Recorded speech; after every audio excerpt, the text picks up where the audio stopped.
నమస్తే, నేను మీ Gopi. Welcome back to our channel. ఈరోజు మనతో వచ్చేసరికి సీనియర్ జర్నలిస్ట్ జగదేవ్ గారు ఉన్నారు. సార్ నమస్తే సార్.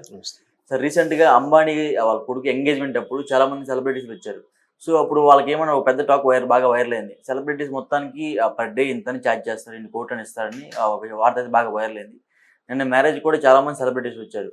అందులో తెలుగు హీరోస్లో భాగంగా ముఖ్యంగా మహేష్ బాబు గారు, అదేవిధంగా పవన్ కళ్యాణ్ గారు కొంతమంది వెళ్ళారు. సో వాళ్ళకు కూడా ఏమన్నా ప్యాకేజ్ ముట్టిందంటారా? అది అసలు ఆ ప్యాకేజ్ విషయము కొన్ని రకాల సంగీతులకి వాళ్ళు ఏమైనా స్టేజ్ మీద పెర్ఫామ్ చేసేదానికి ఉంటే ఉండొచ్చేమో, నాట్ ఎష్యూర్ దట్. బట్ అందరికీ ఉండదు. ఇప్పుడు ఈ పెద్ద పెద్ద సెలబ్రిటీస్ ఏంటంటే వాళ్ళతో పాటు యాడ్స్ చేయించుకుంటారు, లేదా వాళ్ళతో కొన్ని రకాల సినిమాలు టైఅప్ చేయించుకుంటారు. వీళ్ళకు ఉండే బినామీలో లేదా కింద సిస్టమ్ కన్సర్న్ కంపెనీల ద్వారా సినిమాలు ప్రొడ్యూస్ చేసినప్పుడు కన్సర్న్ మీద స్టేజ్ షోలకి వస్తారు. అట్లాంటి స్టేజ్ షోలకి తీసుకోవచ్చేమో కానీ పెళ్ళిళ్ళకి ఉంటుందని అనుకో. నిన్న అలాగైతే మరి నిన్న ఆ మహారాష్ట్ర ముఖ్యమంత్రి ఉన్నారు, కేంద్ర మంత్రులు ఉన్నారు, చంద్రబాబు నాయుడు గారు ఉన్నారు, ఉప ముఖ్యమంత్రి పవన్ కళ్యాణ్ గారు ఉన్నారు. ఇంతమంది పెళ్లికి ఇన్విటేషన్ ఇప్పుడు వెళ్ళినప్పుడు అలా ఆ కల్చర్ ఉంటుందని నేను అనుకోవట్లేదు. కాకపోతే గతంలో వచ్చిన వార్తలు నేను చూశాను. అయితే అది సంగీత పరంగా స్టేజ్ మీద డ్యాన్సులు చేసి స్పెషల్గా ఒక సాంగ్ దానికోసం ఒక ప్రాక్టీస్ చేసే వాళ్ళకి పే చేస్తే చేస్తుండొచ్చు కాక.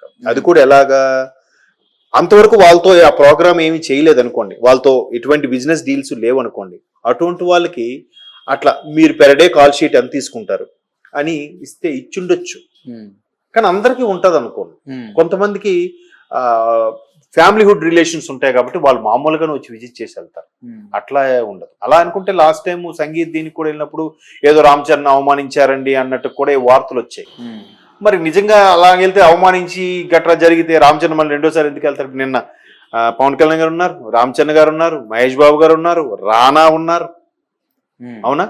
ఇంకా బాలీవుడ్ చాలా మంది యాక్టర్స్ ఉన్నారు. ఇంకా సౌత్ లో ఇంకెవరు ఉన్నారు నాకు తెలియదు. మరి మేబీ తమిళనాడు రజనీ గారు ఉన్నారు.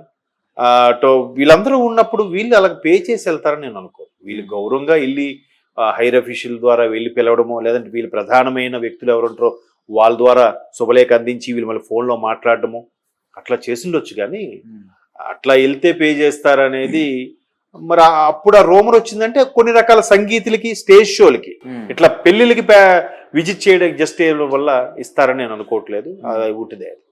ఇంకోటి, బట్ వాళ్ళ పెళ్లి టైంలో వాళ్ళు వేసుకున్న డ్రెస్ కాస్ట్ దాదాపు ఒక 150 కోట్లనే బాగా సోషల్ మీడియాలో బాగా వైరల్ అయింది ఆ పోస్ట్. అదేవిధంగా ఎవరైతే నీతా అమ్మాయి ఉన్నారో ఆమె మెల్లో ఒక ఏదైతే డైమండ్ నెక్లెస్ ఉందో దాని విలువ 600 కోట్లని, అది కూడా పోస్ట్ బాగా వైరల్ అయింది.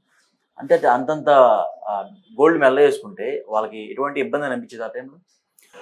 వాళ్ళు ఇప్పుడు మీకు తెలుసో తెలీదో, మా ముంబైలో ఆ ఏరియా పేరు గుర్తుట్లేదు, ఫేమస్ ఏరియాలో ఎవ్రీ ఇయర్ వినాయక చవితి చేస్తారు.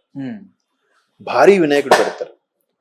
వినాయకుడికి వేసే ఆభరణాలే 15 కోట్ల 8 గుర్తు రావట్లేదు సరే ఫిగర్, కొన్ని కోట్ల విలువైన ఆభరణాలు వేస్తారు. బట్ ఆ 9 రోజులో 11 రోజులు నవరాత్రుల్లో లేదా ఏకాదశి రాత్రుల్లో చేసే పరిస్థితిలో ఆ 11 రోజులకు కానీ లేదా 9 రోజులకి ఒక ఇన్సూరెన్స్ తీసుకుంటారు తెలుసా? దానికి కూడా ఇన్సూరెన్స్ పాలసీలు ఉన్నాయి. ఏవైనా థెఫ్టింగ్ రాబరీ జరిగినా, లేదన్నా ఏమైనా షార్ట్ సర్క్యూట్ పెద్ద ప్రమాదం జరిగినా ఆ వర్త్కి ఏదైతే ఉందో దాని ఇన్సూరెన్స్ తీసుకుంటారు. ఏమైనా జరిగితే ఇన్సూరెన్స్ కంపెనీ క్లెయిమ్ చేసేలాగా. ఇప్పుడు వీళ్ళకి కూడా హైలీ సెక్యూరిటీ అండి, హై సెక్యూరిటీ. అది కాకుండా వీళ్ళకి సొంతంగా మళ్ళీ ప్రైవేట్ సెక్యూరిటీ ఉంటుంది.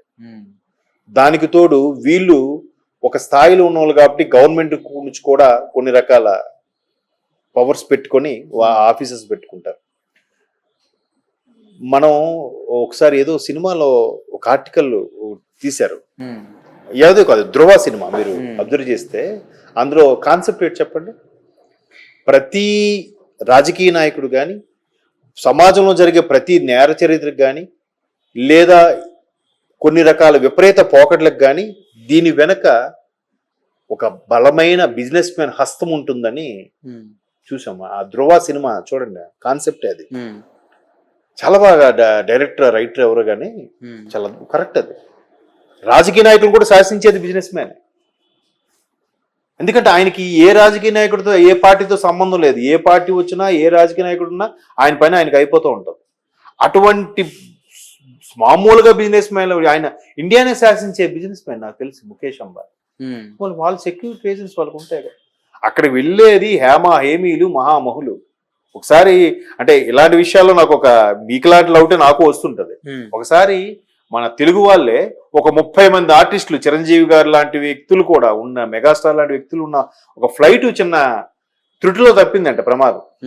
అప్పుడే అనుకున్నారంట, అమ్మో ఈ ఫ్లైట్ గానే ఏంటే పెద్ద పెద్ద నటులందరూ ఏమైపోయేవారని. చిన్నప్పుడు, నేను బాగా చిన్నప్పుడు జరిగిన ఇన్సిడెంట్, మరి ఎంతవరకు వాస్తవం నాకు తెలియదు కానీ. సో ఇప్పుడు ఒకే స్టేజ్ మీద, అదే వేదిక మీద ముఖ్యమంత్రులు, కేంద్ర మంత్రులు, మంత్రులు, సోకాల్ సెలబ్రిటీస్లు, పెద్ద పెద్ద బిజినెస్ మెన్లు, వివిధ దేశాలకు చెందించిన విఐపీలు, ఇంతమంది దగ్గర ఏమైనా జరిగితే ఏంటి పరిస్థితి ఒకసారి ఆలోచించండి. బట్ వాళ్ళ ఎంత పకడ్బందీగా ఉంటారు, ఎంత ఇంటెలిజెన్స్, గవర్నమెంట్ సంబంధించిన ఇంటెలిజెన్స్ కూడా వీళ్ళు వాడుకుంటారేమో. లేకపోతే వీళ్ళకి సెపరేట్ గా పర్సనల్ డిటెక్టివ్లు ఉంటారేమో, పర్సనల్ సెక్యూరిటీ ఆఫీసర్లు ఉంటారు, పవర్ఫుల్ ఖచ్చితంగా ఉంటారు. నాకు ఈ థాట్ వచ్చింది, కానీ వాళ్ళు సామాన్యం కాదు. ఇప్పుడు ఆయన ఎంత, మీరు అంటున్నారే 600 కోట్లని ఆవిడది, డ్రెస్ 150 కోట్లని, ఆ స్టేజ్కి ఎంత ఉంటుందో అనుకుని ఊహించండి ఒకసారి. సుమారు 3,000 కోట్లు 5,000 కోట్లు ఎస్టిమేషన్, అంతకన్నా ఎక్కువ ఉండొచ్చు. అవునా? ఎంత జరిగితే ముఖేష్ అంబానీ యొక్క మొత్తం ఆస్తి, ఆయన బిజినెస్ కానీ లేకపోతే ఆయన ప్రాపర్టీ కానీ, ఆయన సంపాదనలో కేవలం 0.5 ఖర్చు పెట్టాడంట ఆయన. అంటే ఎంత? ₹1/2. 0.5% అంటే ₹1/2. 100 కోట్లు ఉంటే 50 లక్షలు ఖర్చు పెట్టాడు ఆయన. దీన్ని కూడా అరే అన్ని లక్షల కోట్ల అధిపతి కేవలం ఎంత పిసినారుగా ఇలా ఖర్చు పెట్టాడేట అంటున్నాడు, అనేవాళ్ళు కూడా ఉన్నారు. మీరేమంటున్నారు? ఏంటి సార్ 600 కోట్ల ఆభరణమా, 150 కోట్ల డ్రెస్సా, మొత్తం మీద 5,000 కోట్లు ఒక సినిమా, ఒక పెళ్లికి ఖర్చా? ఎవడు తిన్నది కాదు, ఎవడు చేసింది కాదు, ఎవడు లైఫ్ సెటిల్ అయింది కాదు.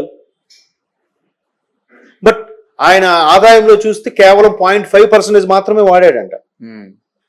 అంత ₹100 సంపాదించుకుంటే కేవలం ₹1/2 ఖర్చు పెట్టాడు ఆయన, ₹10 కూడా ఖర్చు పెట్టలే. దీన్ని ఏమంటారు చెప్పండి? కాబట్టి ఇవన్నీ మీకు విషయం తెలుసా, మనము న్యూస్లో చూసేది, మనలాంటి సామాన్యులకు తెలిసేది. ఆయన అన్నాడు ఇప్పుడు 0.5% ఖర్చు పెట్టాడు ₹1/2 అని. ₹1/2 మనకు తెలుస్తుందండి. మిగతా 99.5% మనకు తెలియంది చాలా ఉంది. అసలు ఈ ప్రపంచంలో జరిగే వింతలు కానీ